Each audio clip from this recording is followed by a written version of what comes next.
আমার অনেক আগের থেকেই আমাদের দেশে যে 102টা অনিবন্ধিত দল আছে, হ্যাঁ, সেই জোটের এবং তাদের সম্মিলিত দলের যিনি সাংগঠনিক সম্পাদক, উনি হচ্ছে আমার বন্ধু মানুষ SM আমানুল্লাহ। আমি হচ্ছে আইনুল, উনি হচ্ছে আমানুল। ওকে ভাই, এরপরে কথা বলবেন। আচ্ছা, ধন্যবাদ আমাদের আগত অতিথিকে। এবং আপনারাও অতিথির সাথে পরিচয় হলেন। যেহেতু উনি নতুন এসেছেন, আমাদের কর্মসূচির সম্পর্কে সম্পূর্ণটা জানেন না, তো আমি প্রাথমিক পর্যায়ে আমরা ওনাকে আমাদের কর্মসূচি সম্পর্কে একটু বলছি। আমাদের সংগঠনের নাম হচ্ছে অহিংস গণ অভ্যুত্থান বাংলাদেশ। এটি একটি সিভিল রাইটস সংগঠন। আমরা যে কাজটি করছি, আমরা ইতিমধ্যেই জেনেছি যে আমাদের দেশ থেকে বিদেশের বিভিন্ন দেশে অবৈধ পন্থায় 20 থেকে 25 লক্ষ কোটি টাকা পাচার হয়েছে। আর অর্থনীতিবিদরা বলছেন দেশের মধ্যে 88 লক্ষ কোটি টাকা পুঞ্জীভূত আছে। এই টাকার মালিক আমরা, এই রাষ্ট্রের মালিক জনগণ। আমরা এই টাকার মালিক। আমাদের টাকায়, আমাদের প্রদেয় ভ্যাট ট্যাক্সের টাকায় অবৈধ পন্থায় কিছু ব্যক্তি বিদেশে পাচার করেছেন এবং দেশের মধ্যে পঞ্জীভূত করেছেন। ইতিমধ্যেই আপনারা সেগুলো পত্রপত্রিকায়, বিভিন্ন মিডিয়ায় দেখতে পাচ্ছেন, দু একজন ধরাও পড়ছে।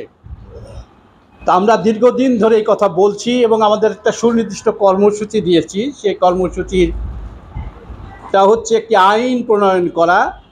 সেটি নাম দিয়েছি আমরা অবৈধ অর্থ উদ্ধার ও গণমুখী বিনিয়োগ জাতীয় সংস্থা। এবং এই যে আইন প্রণয়নের কথা, এই যে চিন্তা, এটি করেছিলেন বেশ কয়েক বছর আগে। আমাদের মধ্যে বসে আছেন যিনি অহিংস গণ অভ্যুত্থান বাংলাদেশের আহ্বায়ক, অর্থনীতিবিদ, আইনজীবী, বাংলাদেশ সুপ্রিম কোর্টের একজন স্বনামধন্য আইনজীবী আ.ব.ম. মোস্তফা আমিন। আমরা তাকে অনুসরণ করে এবং বাংলাদেশের আগাম ভবিষ্যৎ, বাংলাদেশের মানুষের আর্থসামাজিক চিত্র দেখে আমরা মনে করেছিলাম, আমরা যারা সংগঠক এখানে আছি, অনেক সংগঠক এখানে আছি, তারা মনে করেছি এটিই একমাত্র মুক্তির পথ বাংলাদেশের গণমানুষের।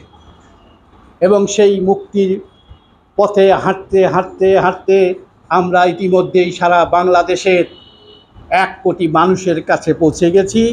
আমরা প্রথমে টার্গেট করেছিলাম 1,80,00,000 মানুষের আবেদন সংগ্রহের মধ্য দিয়ে, অর্থাৎ ওই আইনের প্রতি অনুস্বাক্ষর সমর্থনের মধ্য দিয়ে আমরা আইনটি পার্লামেন্টে জমা দিব।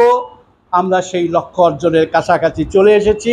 ইতিমধ্যেই 1 কোটি মানুষের আবেদন সংগ্রহ করতে সমর্থ হয়েছি। আমরা আশা করছি, প্রত্যাশা করছি আগামী 5 মাসের মধ্যে বাকি 80 লাখও হয়ে যাবে। আমরা আগামী 10ই ডিসেম্বর সকাল 10টায় আমাদের যে প্রণীত আইন, প্রস্তাবিত আইন অবৈধ অর্থ উদ্ধার ও গণমুখী বিনিয়োগ জাতীয় সংস্থা, সেটি জাতীয় সংসদে হাজার হাজার অহিংস মানুষের সমাবেশ, যেটিকে আমরা ঈদ উৎসব মেলা হিসাবে আখ্যায়িত করছি, সেই অহিংস মানুষের মেলার মধ্য দিয়ে অহিংস মানুষের প্রস্তাবিত সে আইনটি জমা হবে। এবং সে আইনটি পাশের মধ্য দিয়েই বিদেশে লুণ্ঠনকৃত, বিদেশে পাচারকৃত, দেশের মধ্যে পঞ্জীভূত সকল নাগরিকের টাকা উদ্ধার হবে। অবৈধ অর্থ উদ্ধার জাতীয় সংস্থা উদ্ধার করবে এবং যাদের টাকা তাদেরকেই ফেরত দিবে। কীভাবে দিবে? সেটি বিনা সুদে, বিনা জামানতে, সহজ কিস্তিতে 1 লক্ষ থেকে 1 কোটি টাকা পর্যন্ত বিনা সুদে, বিনা জামানতে, সহজ কিস্তিতে পরিশোধযোগ্য ঋণ হিসাবে দেবে।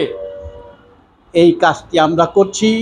দেশের মধ্যেও অবৈধ যারা টাকা পয়সা অর্জন করছেন তাদের তালিকা আপনাদের সামনেই আছে। বিদেশে যারা আমাদের নাগরিক আছেন তারাও সে তালিকা সংগ্রহ করছেন। তো এই হলো আমাদের মূল কাজ। এবং আমাদের অতিথি শুনলেন। আমরা এইবার তার মুখ থেকে আমরা আমাদের এই কর্মসূচি সম্পর্কে আমরা শুনতে চাই। আমাদের সংগঠকরা আগ্রহ ভরে বসে আছেন। ভালো থাকবেন। খোদা হাফেজ।